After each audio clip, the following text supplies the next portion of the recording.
If you want to use a link to Windows on the Xiaomi 17T or 17T Pro, then first of all we need to open the settings. Over here in settings, we're gonna proceed to more connectivity options, and then in here you should be able to find the link to Windows option. So we're gonna go over here. Then we can sign into our Microsoft account manually by using the sign in button, or you can get a QR code from your PC, which is the more convenient way to do so. And this is what I'm gonna do. I'm gonna sign in using the QR code. Now, in order to get the QR code from your PC, you need to open the Phone Link app. You should have it on your computer. And once you open the Phone Link app, you can, of course, choose Android over here, and then you can, if needed, you can sign into your account.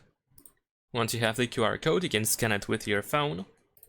On your phone, you want to tap on Continue, and then you will need to enter a code that is going to be displayed on your computer. And then, if needed, grant all the necessary permissions to be able to fully use a link to Windows with your computer. There we go.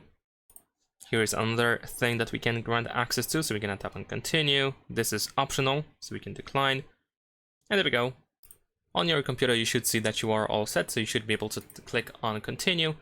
Then you will have the welcome message. You can, of course, open the phone link whenever you start your Windows. And that is pretty much it. You might need to go through additional options to grant access to everything, like for example, you can set up notifications over here, but you should be able to check messages, your photos, and so on and so forth. And that's all. Leave a like and subscribe.